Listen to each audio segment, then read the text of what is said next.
And today we're going to be reviewing and talking about how to play Zoo Year's Eve. So, first off, I would like to thank XYZ Game Labs for giving me this review copy of Zoo Year's Eve.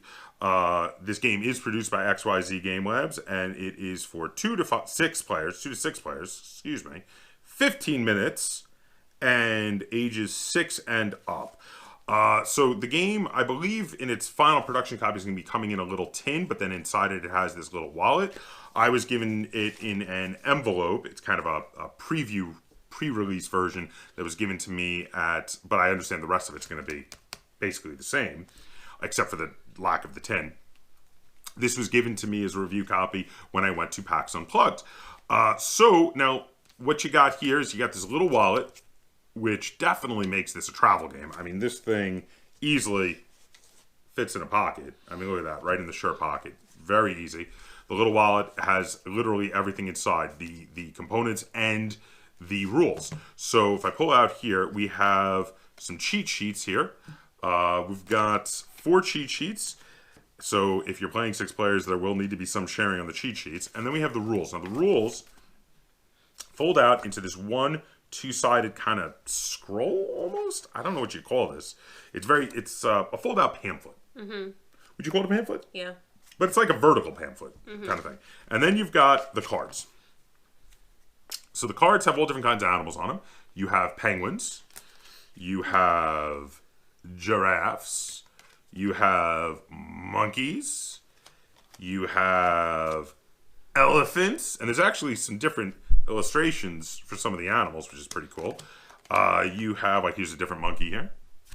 You have a lion. You have a snake. And is that everybody? I think that's everybody, actually. Yes. So, all right. This game is, the theme of this game for Zoo Year's Eve is you are these animals, these groups of animals at the zoo. There's a big New Year's Eve party going on at the zoo. And you want to party crash. You want to get into the party to have a good time. So the goal of the game is to literally get rid of your hand of cards, to get all those animals in your hand into the party. Mm-hmm. And the main mechanism by doing this is that it is a bluffing game. So it very much reminds me of a much lighter version of like Sheriff of Nottingham, where in Sheriff of Nottingham you're trying to sneak goods to market. A lot of people are familiar with that game. This is you're trying to sneak animals into the party. So it feels similar. It definitely feels like it has a similar bend. So what you do is you set aside the guest list cards, which give you quick reference to what the different animal abilities are and such. And then you shuffle all the rest of the cards and you deal a number of cards to the players based on the number of players you have. At 2 players, it is 7 cards per player. 5 cards each player if you have 3 players. 4 cards for 4 players. And if you have 5 or 6 players, it is only 3 cards per player. So on your turn, you're going to take one of the cards from your hand and you're going to put it face down. We're going to show you how to play like right here. And you put the card face down and you declare what animal is going into the party. And then the other people kind of have to decide if they believe you or not is the main mechanic. So before we get too deep into the rules, though, we didn't really talk too much about the 2 to 6 players, 15 minutes, and 6 and up. So let's backtrack a little. Okay. So we played this at 2 players and actually found it to be pretty fun at 2 players. Like it was doable. Mm-hmm. Did you agree? Like we played a couple times at 2 players. I was surprised. I didn't think this was going to work at 2 players. And actually then we played it and I was like, no, this is actually fun at 2 players. The 15 minutes is, I really wish it had a range. But this is a very quick game. Mm-hmm. I'd say maybe 15 to 20 minutes, maybe a little longer if you have like 6 players, I guess. But then again, more players do have less cards. Mm-hmm. So, I don't know, what is your opinion on that? I think it seems fine. Fine, 15 minutes. Now, the age is 6 up. That might be a little young. I don't know. It seems a little young. The basic game mechanics of this are really, really light. But there are a couple specific mechanics. The things that I'm thinking about that might be a little too advanced for 6-year-olds are how the lion and the snake work. Mm-hmm. What's your opinion on that? Yeah, I think they should. It should be 8 and up. Mm-hmm. I think a 6-year-old with like a partner playing the same hand might be fine. But playing on their own. Yeah. Yeah, 6 seems a bit young to me. I might even go a little older than that. I might even go up to a 10. Just because the basic mechanics are super easy to learn. The lion and the snake are very different in how they work than everybody else, and I'll get into that in a minute when we're showing you how to play. But they're also different from each other, and it's a little quirky in that regard. So, all right. So you get your hand of cards. So let's say we're playing, and we get our hand of cards. We're going to each have 1, 2, 3, 4, 5, 6, 7. So if we're playing a 2-player game, we've each got a hand of 7 cards. And now we have to declare what is coming into the party. So you're going to put a card face down when you want to declare something. And you either tell the truth or you bluff. That's going to be up to you. Now, it's 1 card at a time unless you're playing monkeys. Monkeys have to be both 2 monkeys. They must come in pairs. But there's only 5 monkeys in the deck, so at some point someone's going to have to bluff with a monkey. Mm-hmm. Okay, and that's the monkey's abilities, that you got to play them in pairs if you're claiming them to be monkeys. There's the most penguins of anything in the deck. There's 7 penguins in there. There are 5 elephants, and you're never allowed to declare an elephant. So all elephants must be bluffed to get them into the party. Now the giraffe, if you claim what you have is a giraffe, after getting into the party, you have to draw 2 cards and then discard 1, which means you're going to wind up not actually downsizing your hand at all. So generally, people who say it's a giraffe are either doing it to because they have a giraffe and they're not lying, or they're like trying to lie to get rid of an elephant or something else, and they really don't want people to call them on it because people don't generally call other people on giraffes since they're a bad thing. Mm-hmm. Now, the lion can be called like normal to get into the party, but usually that's not how he's played, and there's only 1 lion in the whole deck. Lions are generally played as a alternative to calling someone online, because if I say 1 penguin into the party, and I'm going to let you in on this, I'm bluffing, and Lynn thinks I'm bluffing, and she says, that's not a penguin. It's not a penguin. And it's not, I got to be like, oh man, and I got to bring it back to my hand. But now on the other hand, I get something, I say I have 1 penguin, and I'm going to let you in on this. I'm not bluffing, I have a penguin. And let's say Lynn doesn't really feel confident that I'm bluffing, but she maybe has the lion. She could put a card face down here and say, it's the lion. And now, if I believe that's the lion, and everyone believes that's the lion, I'll have to take this card back to my hand, and then the player who played the lion will discard their lion face down, so we don't really know if it was the lion or not, and draw a new card to replace it. But in doing so, they stopped me from playing a card, so I stayed at the same exact hand size. Now, the other special card is the snake, and this is where the snake can also stop you from playing a card in a similar way without calling someone on a bluff. So if I play something and Lynn doesn't really, let's say I say this is 2 monkeys, and Lynn is not sure if she's confident enough that I'm bluffing. Mm-hmm. And I'm not saying whether I'm bluffing or not now, but she's not sure. But she has a snake. Or she wants to claim she has the snake. She could play a card face down and say it's the snake. It's the snake. So now if you play the snake, again, we could call her on the bluff on the snake, just like we could have called her the bluff on the lion.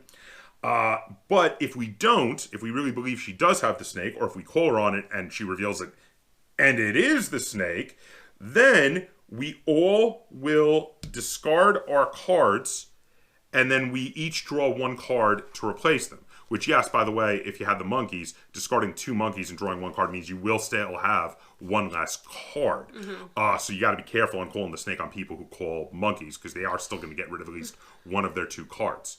So, also, one of the final rule there is that the snake, you may never call him to enter the party like you can the lion.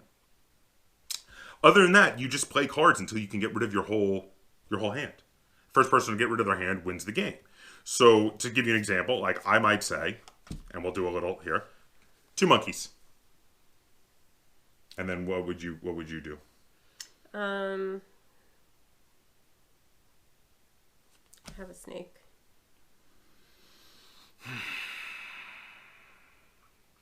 I'm not going to call you on that. So, we will discard all of our cards face down, and then we both draw a card to replace. So I draw one card, but I still did wind up with one less card. So then it would be Lynn's turn. Now, Lynn, what will you do? Monkeys. Okay, I think you're bluffing. So now I called Lynn on bluffing. If I had been right that she was bluffing without revealing them, should have taken them back to her hand. But as she was not bluffing, her cards get discarded, and I must draw an extra card because I called wrong. Again, and we go back and forth like this until somebody runs out of cards. So, and this is kind of the whole game. It's a very light, fast bluffing game. The only really complicated things are how the lion and the snake work. Otherwise, the rest of this game is very straightforward. It's a very straightforward game. And it's just, again, you play until you get rid of your whole hand. So, first things, let's start with some negatives. What do you think on negatives on this game?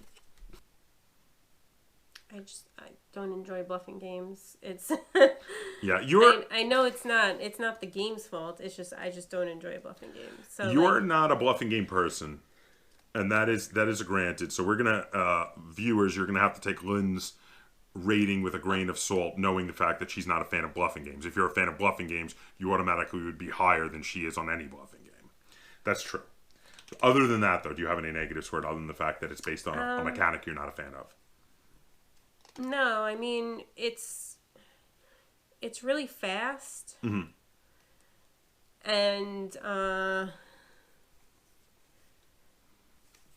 yeah, it's fast. Okay. So is that good or bad? Well, it's good when you rope me into playing a bluffing game. Okay, so all right, so it's fast. That's a good thing for you, but you're not a fan of bluffing, so you're counting that as a negative. Well, all right. So generally speaking, I would say, like I said, this is a much lighter version of Sheriff of Nottingham for me. I love Sheriff of Nottingham, so I did like the style of this game. I did enjoy it. My one gripe, I think, is that the lion and the snake are a little overcomplicated for how they work. I literally have to keep this sheet by us at all times, specifically to look up the lion and the snake, because we always forget, like, okay, wait, the snake, what does that do again? All right, so it's a little bit of a gripe. I do think because the rest of the game is so streamlined and so easy to learn that them being a bit more complicated just feels a little out of place. But it's not bad. It's fine. Again, this is really easy to keep next to it, and this is a great little travel game to bring with you to the pub. You have a group of people who are looking to play a bluffing game for fun over at the pub. This could be a real quick, fun little bluffing game. You should not go into this expecting some incredibly deep and extravagant game. This is a light, fast bluffing game. That's what it is. But I mean, they're not trying to act like it's anything bigger than that. They're marketing it as a tiny little travel game to bring with you to a game night or to the pub as a icebreaker or a light game. And in that regard, I mean, it's really, really good in that regard. You've got this tiny little wallet that you can stick in a pocket and bring it with you anywhere, and that's good for what they're aiming for. So, all right. Anything else you want to talk about this game? You seemed like you didn't really have a whole lot to say on this one. Not really. So, what do you think? Why don't you go first? Because I think my rating's going to be higher than yours. Why don't you go first? And keeping in mind again that Lynn is not a fan of bluffing games in general, though you did seem to have fun a little bit while playing this game. Where are you at with New Year's Eve? 5. Okay, so middle of the road, kind of meh on it. All right, that's actually. Well, I didn't like completely hate playing it, but that was really just because it was over so fast. Okay. Like I wouldn't if someone said after we finished playing it, if someone said, "Oh, let's play again," I would be like, "Oh no." But you're okay playing it once in a while, once. Yeah. So, but actually, though, for you with a bluffing game, that's not bad. I mean, I'm just saying because you're so anti-bluffing games in general because you don't usually like the mechanic of bluffing. I hate them. I was going to say generally you're not a fan. So okay, I am bigger on bluffing games than you are, and I rather enjoy playing this. So I'm going to give it a 7 out of 10 stars. I could definitely see myself bringing this very compact little game with me to the pub, specifically.